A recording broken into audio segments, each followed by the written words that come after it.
Marilyn Monroe, Heath Ledger, Anna Nicole Smith. All celebrities who've overdosed on prescription narcotics. But it's not just famous people, it's America's silent epidemic. According to the CDC, 40 people die every day from prescription painkiller overdoses. It's ruining families and communities. That's why we responded when a viewer tipped us off about what was going on inside a Tucker office park. Friday, just days after showing this video to the state's narcotics watchdog, DEA agents moved in and the place was shut down. Our Ross McLaughlin brings us the investigation that started it all. Brenda, it's frightening what we're about to show you. It took 3 days and hundreds of dollars in cash, but our healthy producer walked away with prescriptions for powerful narcotics from a pain management office that officials now believe was doing nothing more than profiting off of people's addiction. While slouched down in the car and equipped with a camera, Shawn saw long lines. So he just waves his arms and says, "Let's go." A security guard waving people in. And wads of cash inside. There's 25 right there. At the Georgia Health Associates Pain Management Office in Tucker, Georgia. Holy crap. It's tough to surprise the head of Georgia's Drugs and Narcotics Agency, Rick Allen. But we did. As a red flag. That's highly unusual. It's another tip-off. By showing him our undercover video into this pain management office. It's not your everyday doctor's office, let's put it that way. His suspicions start with the parking lot. Allen says pay attention to the out-of-state plates. So we got New York, Kentucky, Missouri. He says it's a classic example of what happens at a pill mill operation where people come from out of state to avoid detection. How many doctors did they pass on the way from Missouri to get here? Next, the hours of operation state the clinic opens at 9 a.m. Watching a bunch of cars come in, circle. But daily, cars arrive as early as 6, workers by 7:30, and around 8:20, the doors would open. Shawn saw this happen every time he went, and when this man waved his arms... You seen them headed to the door yet? Oh, they're running. They came. Listen in to what the security guard told the crowd about forming a line. Follow us, make a straight line, man. Some of y'all do coke. I know y'all know what a straight line is. Some of y'all do coke. I know y'all know what a straight line is. Heard like some of y'all do coke.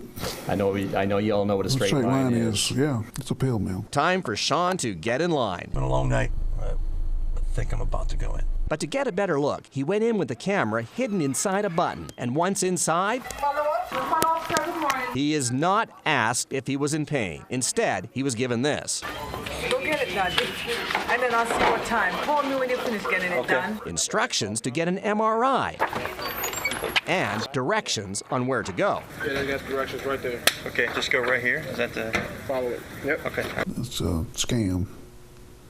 It looks like they're just going through the motions. He sent to Greater Georgia Imaging in Norcross. Again, cash only. They said cash only for my MRI. I said, see y'all later, boys. How much is it, by the way?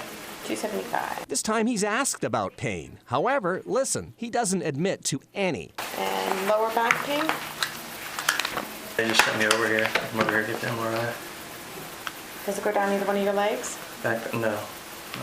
Due to any kind of an accident? No, no accident. Okay. And he's left in a waiting room with familiar faces. People he saw at the pain management office are now here getting an MRI. And listen closely. They're interested in how many pills they can score. Have you first time in here? Yeah, my first time. Yeah. No, I don't. Let's hear that again. This man from Kentucky wants to know how many pills we'll get. No, I don't. Hours later, Shawn sent to the back and out to a trailer. Nice and busy today. Yeah, so busy. Yeah, Shawn. right, Shawn Michael. So everything on there, that, your watch, paper money, and your paper money. An MRI is done. Yet, as you can see by the sign, they won't give you the report until your ordering physician has a chance to review it and give the results to you. First or second one on the have a seat, okay? The next day at the pain management office, no one showed Shawn that MRI, and he never saw the physician who ordered it. And the office is busy again today. Okay. How long is it going to take y'all to start getting patients in? He's taken to the back to give urine and blood samples. After you put it in the window, you flush, wash your hand, come back around. While this nurse is having her lunch. Where are you from, Kentucky or Tennessee? I live here in Georgia right now. Sorry, but I would not be driving that far. Mm-hmm. It's a long drive to come here from there. Yeah. don't pay so much money for this medication. One guy just told me $1,200. People are paying a lot of money. Sure is. Cash money. For us, today's visit, another $245 cash. Only taking cash is another tip-off, another indicator that there's something up. None of these workers has identified themselves as a doctor. What's next? Where do I go from here? And I put you in the room to see the doctor. Okay. Off to a private room, and a couple toe touches later, Hold on to this, please. When they call your name for your script, that's when you hand it to them. And Okay. do not go to the window until she calls your name. Okay. after 3 days, $670, and no mention of pain, Shawn is called to the window and handed this: prescriptions for narcotic painkillers, 84 30-milligram tablets for oxycodone and 84 Lortab, a combination of hydrocodone and acetaminophen, along with a prescription for ibuprofen, even though he's never said he was in pain. You said you were in no pain and Yeah. they still gave you pain medicine. Yep.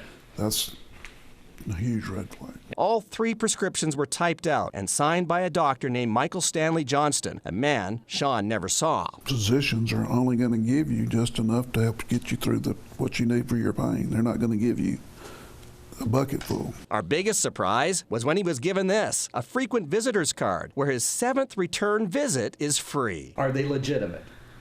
There are every red flags and every indicator that they're not. According to law enforcement, the amount of narcotics we got prescriptions for could fetch at least $5,000 on the street. And what would be the charge if charges were brought against us? Illegal distribution of controlled substances. Would you say that's illegal distribution of controlled substances?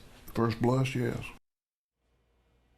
And just days after we showed him that video, it was shut down. Tomorrow night at 11, you're going to see some of the people behind this operation as we confront the doctor and others with whom we came in contact. 168 tabs for that gentleman right there, and you never saw him. Why did you do that? Anything to say? You're lying. Our undercover producer never saw this doctor, but he did see this man who gave him an MRI. You conducted an MRI. We're where you lost your accreditation in Florida. Okay. All right, so how did that happen? Well, sir, I have no comment to you on any of this. Or how about the guy who was at the front door? He'd drop his hands and people would come running. I mean, you stand out front, you do security. Security for what? Dude. Nothing? Obviously not, right? All of us at 11 Alive were really struck by how many people, how many lives are impacted by addiction to prescription medication, so we wanted to help out. That's what we're doing tonight. There are treatment centers available 24 hours that you can call to ask questions for you, for someone you love, someone you work with. The number is 1-800-662-HELP. Again, 1-800-662-HELP. That's 4357. Plus, we have these experts here, ladies and gentlemen, spending their evening here with us to answer your questions. We have a live chat going on our website right now. It's 11alive.com. It's your opportunity to ask questions and get some really important answers. Brenda? All right, Melissa, thanks.